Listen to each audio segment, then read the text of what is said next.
수요 예배 나오신 성도님들 주님의 이름으로 축원합니다.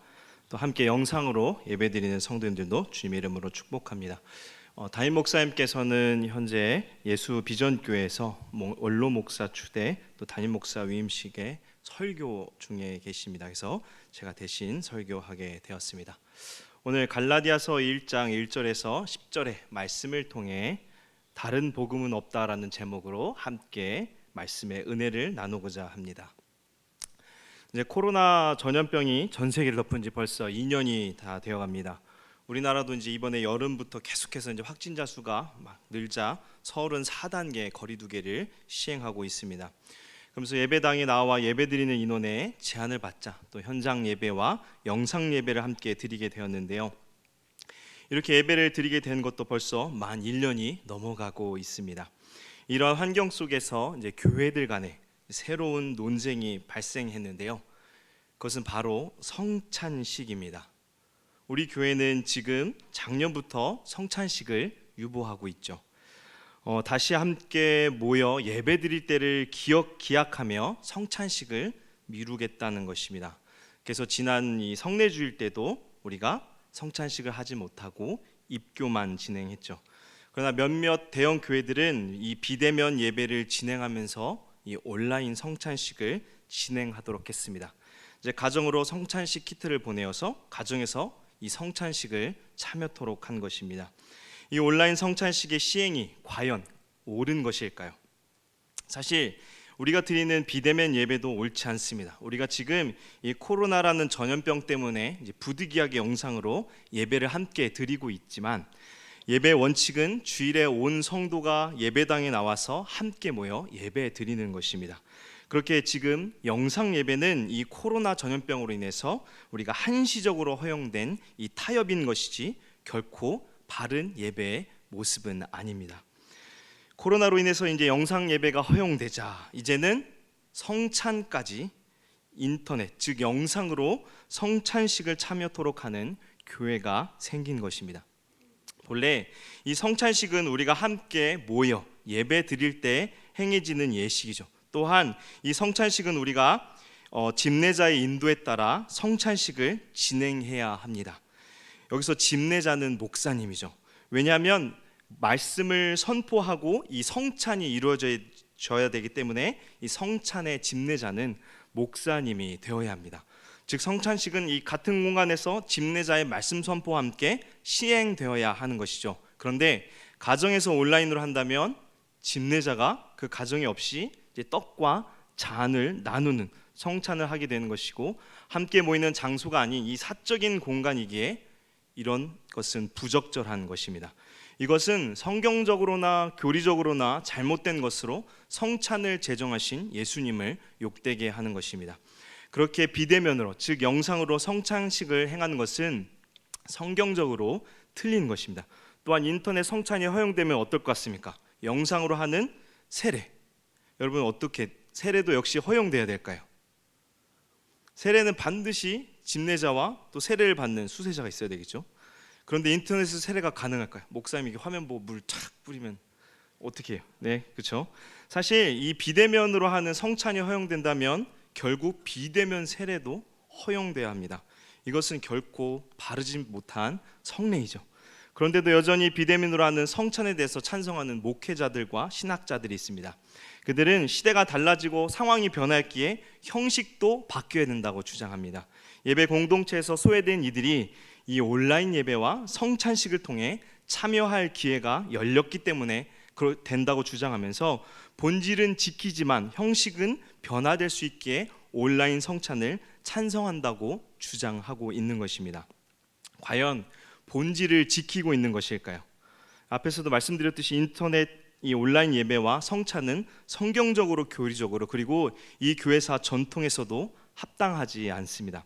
그럼에도 그들은 본질을 지키고 있다라고 주장하는데요. 그들이 말하는 이 본질은 무엇일까요?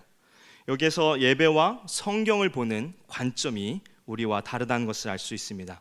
인간적인 관점이냐 하나님의 관점이냐인데요. 사람들을 좋게 하랴 하나님을 좋게 하랴. 그래서 오늘 저는 우리가 믿고 고백하는 이 기독교와 인본주의에 빠진 기독교가 어떻게 다른 것인지 함께 살펴보려고 합니다. 이 기독교 역사를 돌아보면 기독교의 이 긴 역사 동안 무수히 많은 공격을 받았는데요. 외부의 물리적인 공격도 있었고 또 내부에서의 공격, 즉 복음을 위협하는 공격도 있었습니다.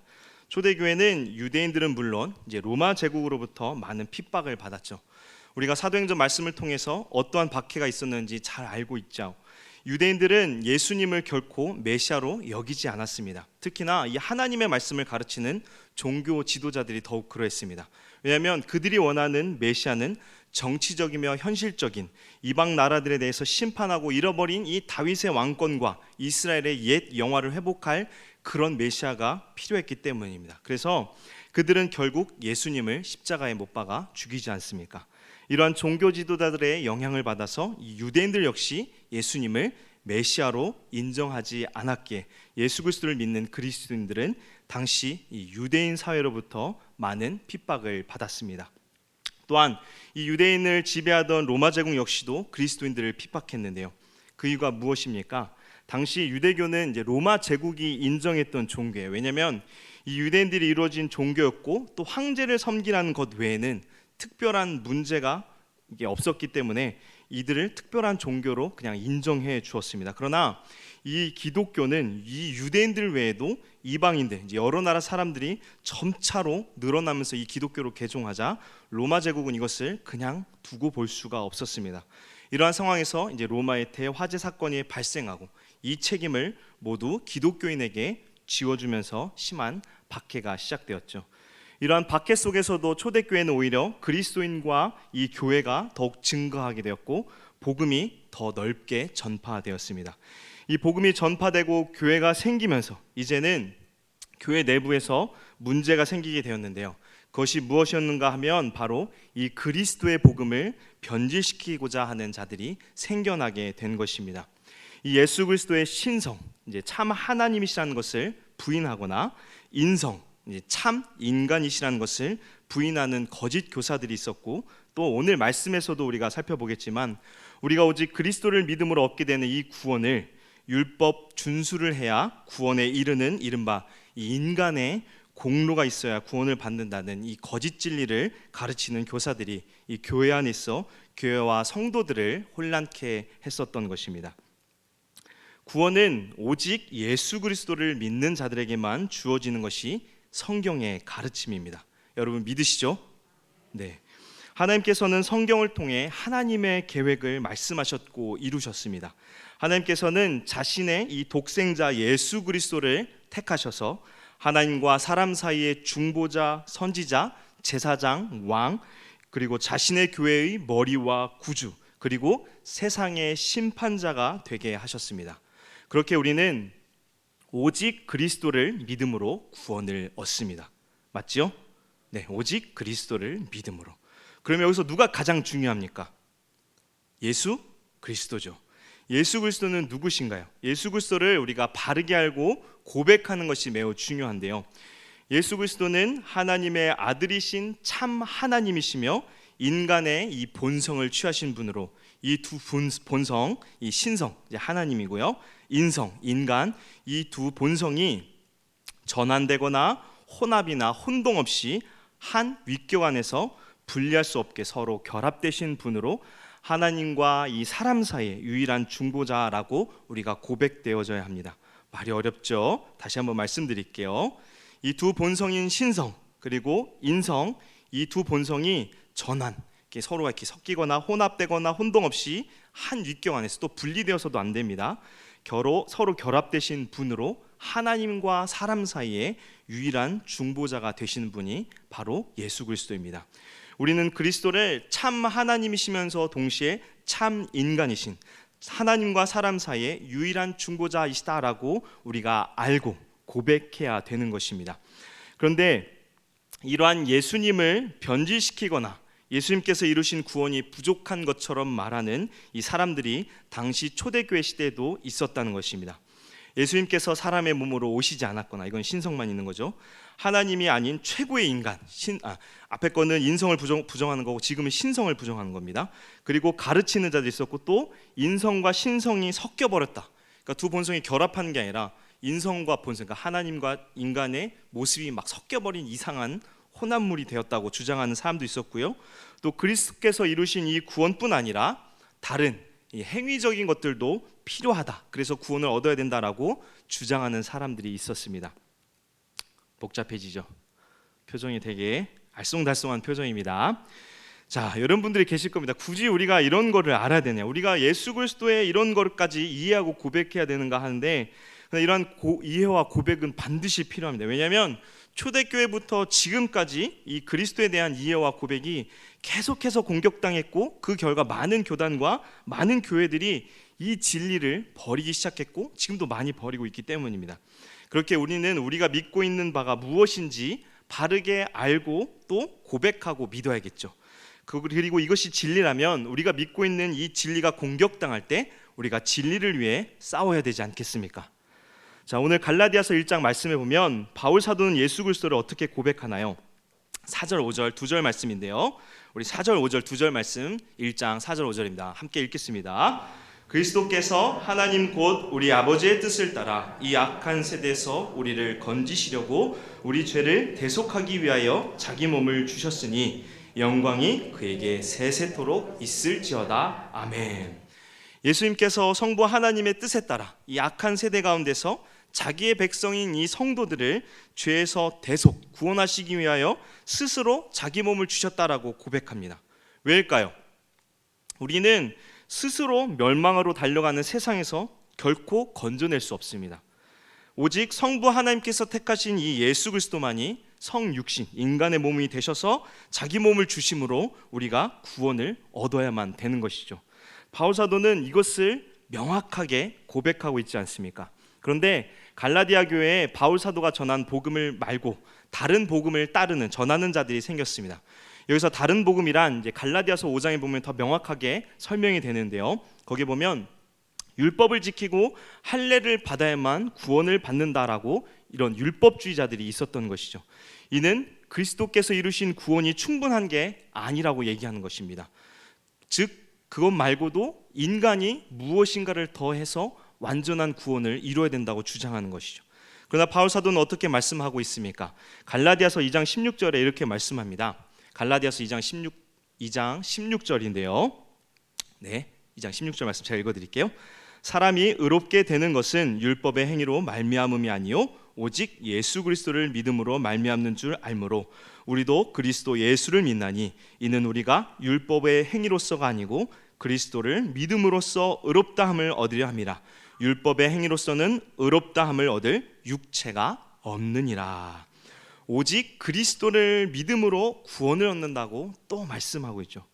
오직 믿음으로 구원 얻었음을 전하였던 바울 사도는 이 그리스도의 복음 외에 다른 복음에 관하여 1장 7절에 이렇게 말씀합니다. 우리가 오늘 읽었던 말씀인데 1장 7절에 보면 다른 복음은 없나니 다만 어떤 사람들이 너희를 교란하여 그리스도의 복음을 변하게 하려 함이라. 바울 사도는 다른 복음, 이 그리스도의 복음 외에는 결코 없음을, 즉 그리스도의 복음 외에는 그리스도를 떠나게 하는 것으로 구원이 결코 없다고 말씀합니다. 그래서 바울 사도는 다른 복음을 전하는 자들에게 어떻게 말씀하는가? 8절에 보면 어떻게 말씀합니까? 그러나 우리나 혹은 하늘로부터 온 천사라도 우리가 너에게 전한 복음 외에 다른 복음을 전하면 저주를 받을지어다. 저주를 선언하죠. 왜 저주를 선언했을까요? 복음이 변질되면 그것은 더 이상 복음이 아닌 다른 복음, 즉 복음이 아니게 되면서 결국 구원을 얻지 못하여 하나님의 진노의 심판을 받아야 하는 처지가 됩니다. 거짓 복음이 가져다주는 이 비참한 결과가 너무나 파괴적이기 때문에 바울 사도는 저주를 선언한 것입니다. 이러한 본질을 흐리는 이 성경에서 가르치는 이 복음을 훼손하여 훼손한 다른 복음이 이제 기독교의 역사 가운데 꾸준히 있어 왔고 지금도 우리 정통 기독교를 공격하고 있습니다. 다른 복음을 전하는 자들은 자신들을 기독교인이라고 주장하고 있으며 우리와 같은 개혁주의 신학교단은 오히려 이제 극단적인 이 보수주의라고 여기면서 시대의 변화에 따라가지 못하는 구습을 쫓는 무리라고 합니다. 우리를 악하게 보겠죠. 저는 오늘 이 다른 복음에 관하여 이제 현대 용어로 표현하면 이 자유주의 신학에 대해서 말씀드리고자 합니다. 여러분 자유주의 신학이라고 들어보셨나요? 많이 들어보셨군요. 진보 성향을 가진 신학이라고 느껴지시죠? 저는 이제 개혁주의가 보수주의 신학이라면 이제 자유주의 신학은 이 진보 신학이라고 말할 수 있습니다. 인터넷 성찬식과 더불어서 차별금지법을 두고도 역시 교회들이 갈라졌던 것을 여러분 기억하시죠? 차별금지법을 찬성하는 교단들이 꽤 있었는데요. 이들은 이 자유주의 신학에 영향을 받은 교단들입니다. 왜 그들은 성경에서 분명하게 죄라고 말하는 이 동성애를 지지하는 것일까요? 성경을 보는 관점이 다르기 때문입니다. 앞에서 말씀드렸듯이 인본주의적 관점이냐, 이 신본주의적 관점이냐. 근데 이 관점의 끝은 너무나 다릅니다.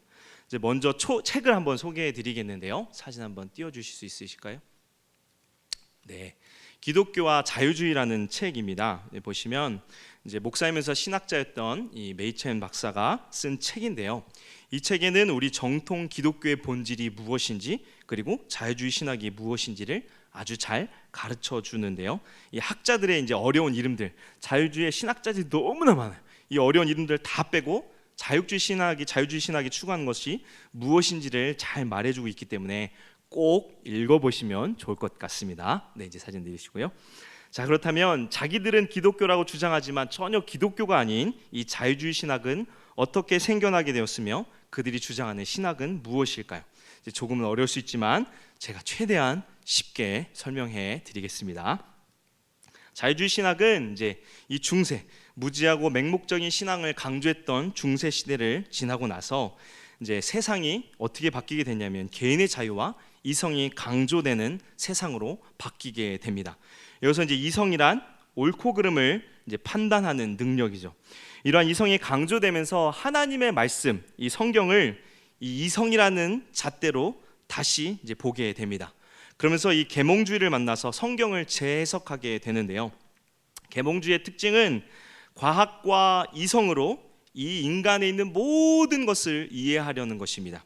그래서 초자연적인 것을 거부해요. 초자연적인 것이 뭐예요? 성경에 나오는 기적입니다. 그렇죠? 이 기적, 이것은 자연 법칙을 거스르는 거예요. 왜냐하면 기적이 일어나면 자연에 원래 있던 그 법칙에서 뭔가가 하나 갑자기 나타난 것은 하나님이 개입을 하신 거잖아요.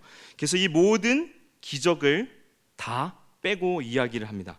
그래서 이들은 이신론을 주장하는데요. 담임 목사님께서 종종 이신론을 말씀했는데요. 이신론은 그래, 신은 있어, 여기까지 인정을 합니다. 그런데 이 신이 세상을 만들었지만 세상을 섭리하고 통치하지는 않아 라고 얘기하는 겁니다. 무슨 말이냐면 하나님이 만들어진 세상이 알아서 자연적으로 돌아가도록 그냥 두셨다는 거예요.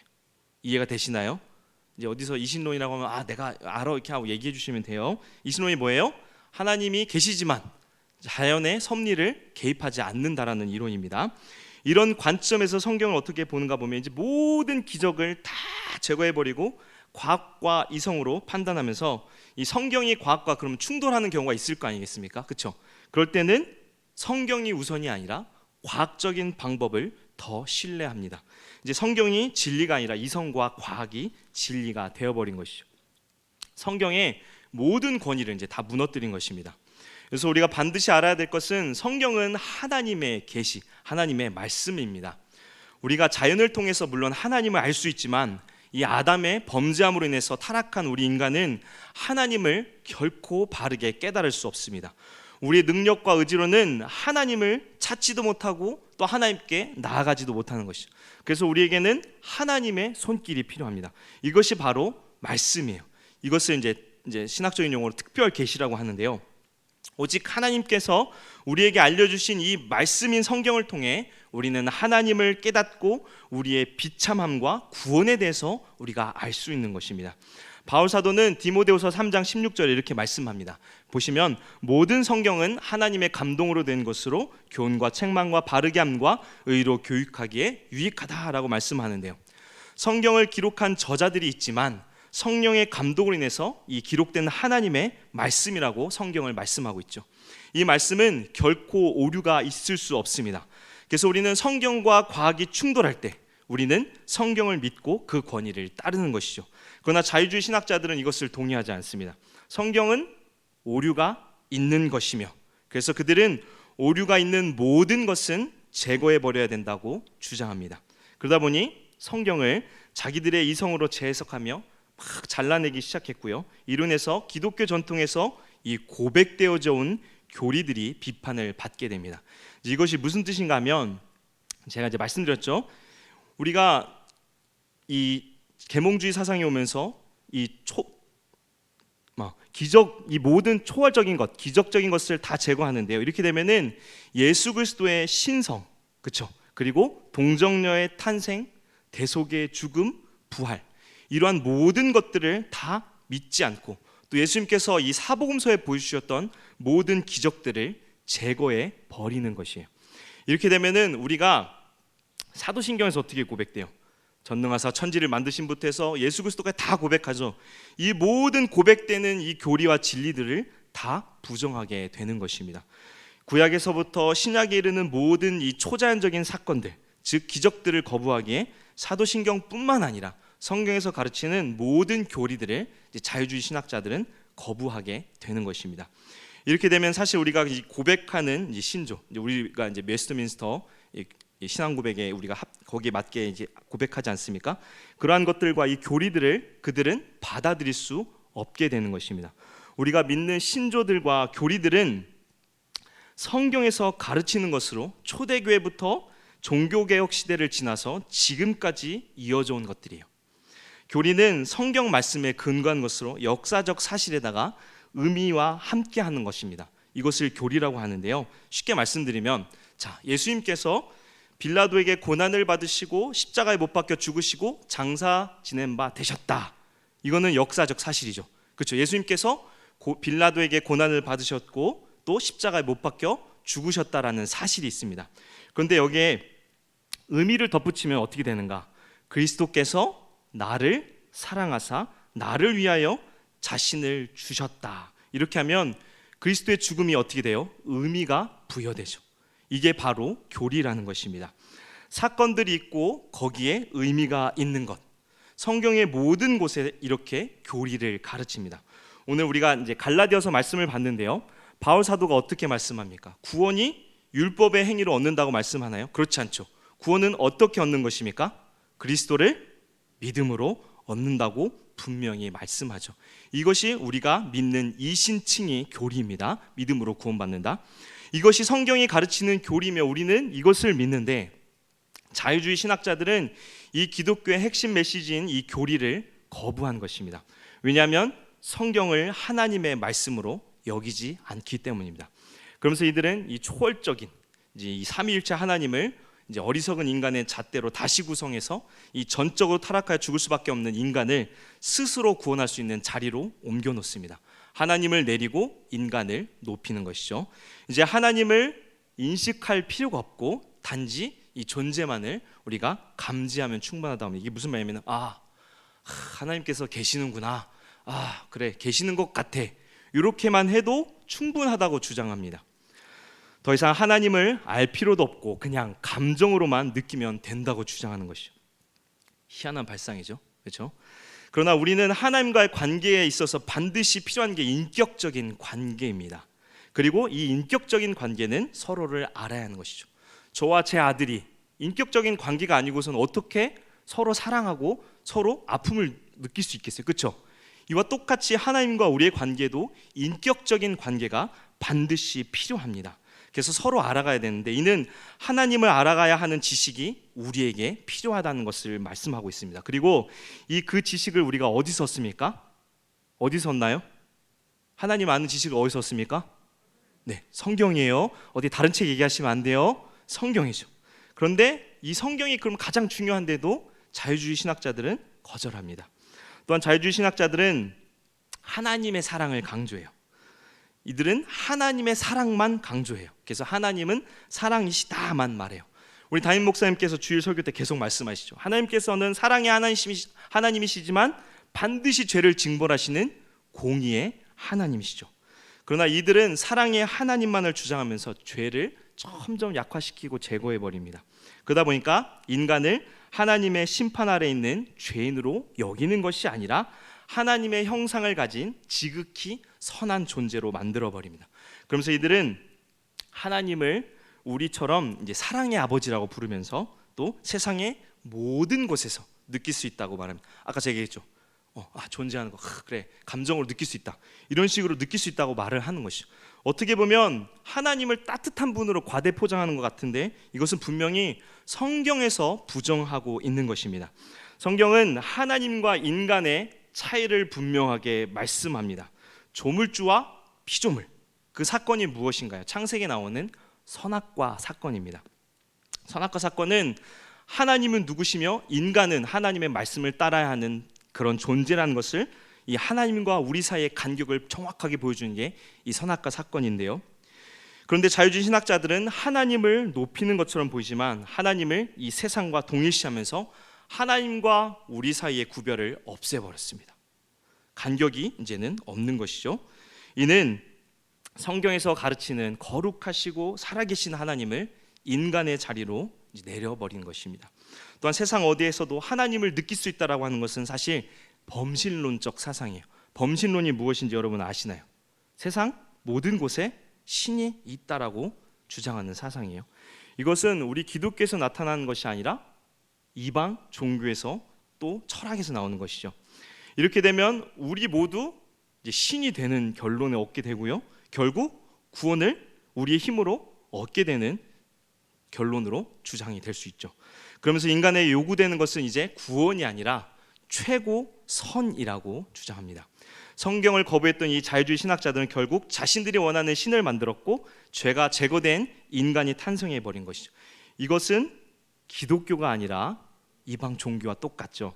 그렇다면 이들은 예수 그리스도를 그러면 어떻게 생각할까요? 여기서부터 또 이제 문제가 있죠. 초월적인 사건들을 모두 제거했던 이 자유주의 신학자들은 복음서에서도 똑같이 기적들을 제거하면서 이들은 예수님을 새롭게 탄생시키는데요. 여기서 이제 모든 신화적인 요소들을 제거해버린 이제 실제적, 이제 지금 우리처럼 하루하루 살아가는데 어때요? 기적이 있어요, 없어요? 기적이 있긴 있지만 기적을 우리가 느끼지 못하죠. 그러니까 기적을 모두 제거한 예수. 그래서 이 사람들은 역사적 예수라고 말하는데 이것을 강조합니다. 무슨 말이냐면 신적인 모든 능력을 다 제거해버린 그냥 평범한 인간인 예수를 말하고 있는 것입니다. 예수님께서 복음서에 기록되었던 모든 기적과 죽으심과 부활 사건은 사실 모두 실제적으로 일어난 사건들이고 이를 증거하는 이 기록들이 무수히 많습니다. 그런데도 이 자유주의 신학자들은 이것을 배제해버리고 인간적인 예수만 남기고자 했습니다. 그리고 인간적인 예수를 이제 어떻게 하느냐? 이 신앙의 모범자, 우리는 구원자죠, 대상입니다. 근데 그들은 모범자로 만들어 버립니다. 그리스도가 이제 더 이상 그들에게는 이제 구원의 이 구원자가 아니라 신앙의 모범자로 공자나 석가모니처럼 종교를 이끄는 모범자로 여기도록 만들어 버린 것입니다. 그러나 이들이 말하는 역사적 예수에 두 가지 문제가 있는데요. 첫 번째는 모든 기적을 제거해도 예수님께서 스스로 성경을 보면 자신이 스스로 온 땅의 최후 심판자가 될 하늘에서 온 인자, 자신이 메시아라고 주장하는데 그리고 행동하는데 이것을 자유주의 신학자들이 설명할 수 없다는 것입니다. 그래서 어떻게 설명하느냐 하면 이 메시아의 의식, 그러니까 자신이 메시아다라고 말하는 것을 지우기 위해서 하다가 안 되니까 어떻게 얘기하냐면은 예수님께서 이 후기 인생, 그러니까 살면서 공생의 기간 동안에 예수님께서 스스로 이제 깨닫는 게 있다고 합니다. 어떻게 얘기하냐면 예수님께서 하나님과의 아무 막힘없는 아들의 관계를 누리는데 이런 관계를 다른 사람이 참여하지 못하고 있다는 것을 발견하게 된다고 이야기합니다. 그리고 내가 누리고 있는 이 특권의 자리에 다른 사람들도 이끌어야 하는데 하는 사명, 이것을 그들은 메시아 의식을 가진 예수라고 이야기하는 것이죠. 말이 됩니까? 어이가 없죠.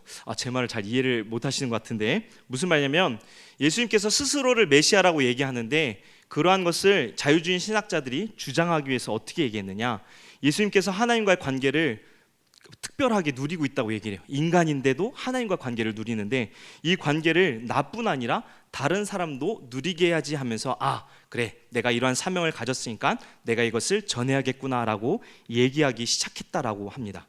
그리고 두 번째 문제는 예수님께서 보여주셨던 죄를 지적하는 태도입니다. 예수님께서 메시아 의식이 없었다면 죄를 지적해서는 안 돼요. 왜 그러냐면요, 메시아가 존재하는 이유는 무엇입니까? 그리스도가 필요한 이유는 대속의 사건이 필요하기 때문에, 이거는 죄를 대속해 주는 것 때문에 필요한 것입니다. 근데 우리가 성경에서 보면 예수님께서는 죄가 없으신 분이시며 동시에 어떻게 해요? 다른 사람들의 죄를 지적하는 것을 볼 수 있습니다. 우리가 성경에서 예수님께서 회개하라, 천국이 가까웠다라고 말씀하지 않습니까? 그런데도 이 자유주의 신학자들은 예수님을 최고의 선으로 여기면서 이러한 모습들을 설명하지 않고 신앙의 모범이라고만, 죄가 없으신 분이라고만 얘기하면서 죄를 지적하는 예수님을 지워버리고자 했던 것입니다. 그래서 그들이 주장하는 인간관, 죄가 없는 인간을 만들기 위해서 어떻게 하느냐, 역사적 예수를 계속해서 만들어내지만 현재는 실패로 끝났습니다. 그러나 그들은 여전히 참 하나님이시며 참 인간이신 이 예수 그리스도를 그 자리를 박탈하며 그냥 인간 예수로 만들어 버리고자 했던 것입니다.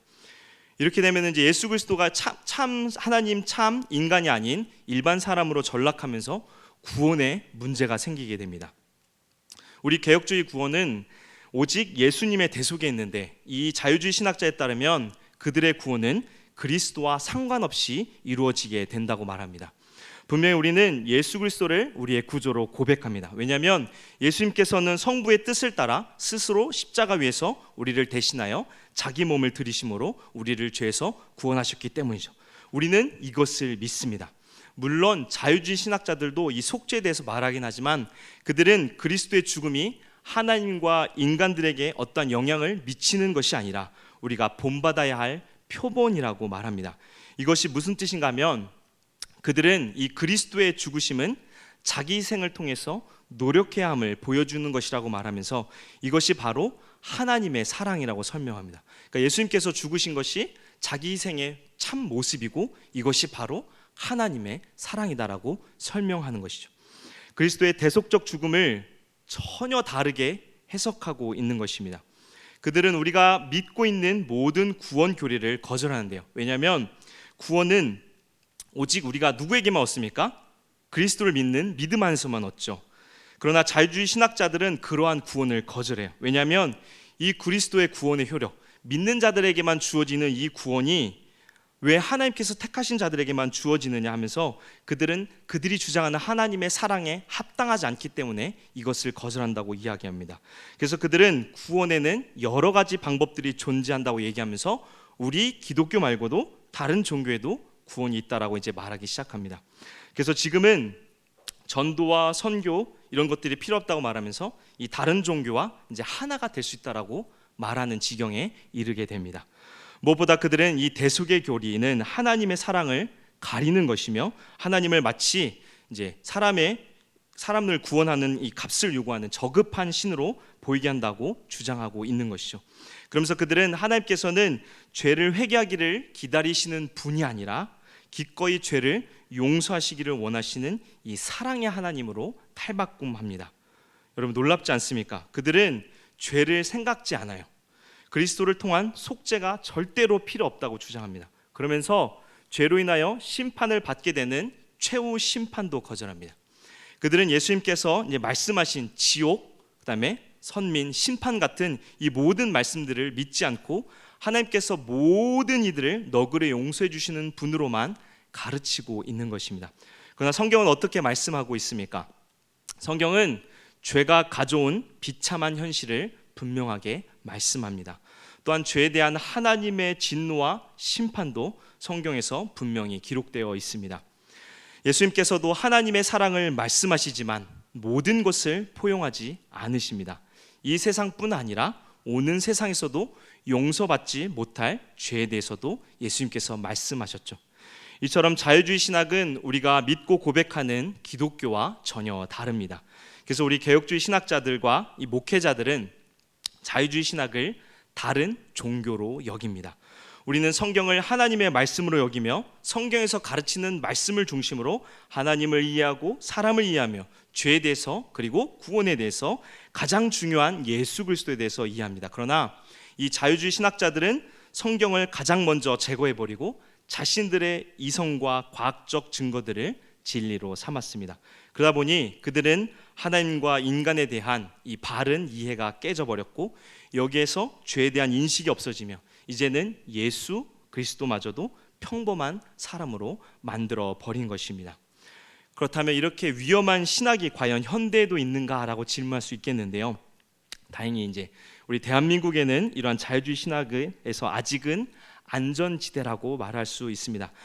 아직도 많은 교회들이 자유주의 신학을 거부하는 곳이 많죠. 그러나 당장 우리가 신학교만 가더라도요, 우리 총신대학교나 고신 그리고 합신 신학교를 벗어나면 이러한 자유주의 신학을 쉽게 접하게 됩니다.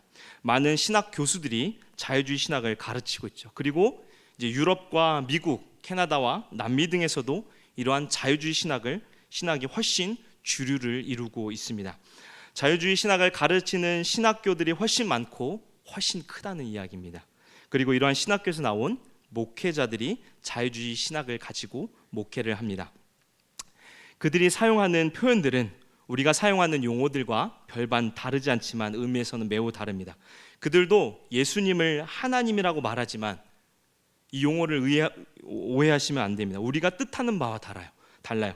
그들이 의미하는 예수님은 우리와 같은 사람이지만 동시에 최고의 선을 이룬 존재로 의미하는 뜻으로 예수님은 하나님이시다라고 말하는 것이에요. 우리는 예수 그리스도를 신앙의 대상, 우리가 믿어야 할 대상으로 여기지만 그들은 예수님을 신앙의 대상이 아닌 따라야 할 모범으로 보입니다. 그래서 찬송가들에도 이러한 자유주의 신학이 포함되어 있는데요. 대표적인 찬송가가 찬송가 582장인데요. 어두운 밤 마음에 잠겨, 여러분 아시나요? 네, 이 찬송가곡은요 저희 합동총회에서 우리 교단에서 부르지 않기로 결의를 한 곡입니다. 근데 이 찬송가가 다른 교단, 이 자유주의 신학이 주류인 진보교단에서는 이 찬송가를 많이 부릅니다. 나라 사랑이라는 주제 아래 지어진 곡이지만 이 곡에는 어디에도 성경에서 가르치는 교리나 고백이 담겨져 있지 않습니다. 오직 민족 사랑, 나라 사랑만을 담긴 곡으로 하나님을 찬양하는 이 찬송가로는 합당하지 않습니다. 그래서 사실 새 찬송가를 만들 때 이 곡을 넣지 말아달라고 우리 총회에서 부탁을 했다고 해요. 근데 다른 교단의 요청으로 인해서 이 곡이 새 찬송가에 포함되어졌다고 합니다. 우리가 예배 때 부르는 찬송가에는 이처럼 이 자유주의 신학을 담긴 찬송곡들이 제법 많이 있습니다. 우리는 이러한 것들을 잘 분별해야 될 것입니다. 자유주의 신학이 가장 중요하게 생각하는 것은 무엇입니까? 바로 인간입니다. 하나님이 아닌 인간을 중심으로 맞춘 신학. 그래서 인본주의 신학이며 이 자유주의 신학은 엄연히 다른 종교라고 우리는 말할 수 있습니다.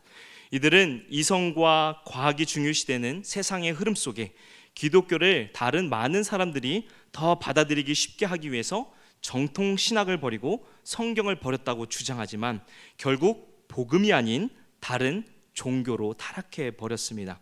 이들의 신학은 교회를 파괴하고 예수 그리스도의 구원을 훼손시켜 버렸습니다. 그래서 유럽을 비롯한 서구의 나라들은 이제 많은 사람들이 교회에서 멀어지고 기독교에서 멀어져 버리며 이제 다른 곳에서 구원을 찾아 헤매고 있는 것이죠. 그리고 이 신학은 지금도 교회에 침투하여 성도들을 넘어뜨리고 다른 복음을 찾도록 만들고 있는 것입니다. 오늘 갈라디아서에서 바울 사도는 이러한 다른 종교를 전하고 따르는 자들, 오직 복음 위에 다른 것을 전하는 자들에게 이렇게 말씀합니다. 8절과 9절 말씀인데요. 우리 8절 9절 말씀, 갈라디아서 1장 8절과 9절 말씀 함께 읽겠습니다. 그러나 우리나 혹은 하늘로부터 온 천사라도 우리가 너에게 전한 복음 외에 다른 복음을 전하면 저주를 받을지어다. 우리가 전에 말하였거니와 내가 지금 다시 말하노니 만일 누구든지 너희가 받은 것 외에 다른 복음을 전하면 저주를 받을지어다. 아멘.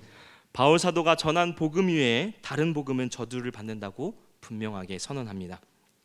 자유주의 신학은 이러한 바울의 말씀을 비웃을지 모릅니다. 그러나 성경은 분명히 말씀합니다. 범죄한 인간은 오직 그리스도를 믿음으로 구원을 받는다.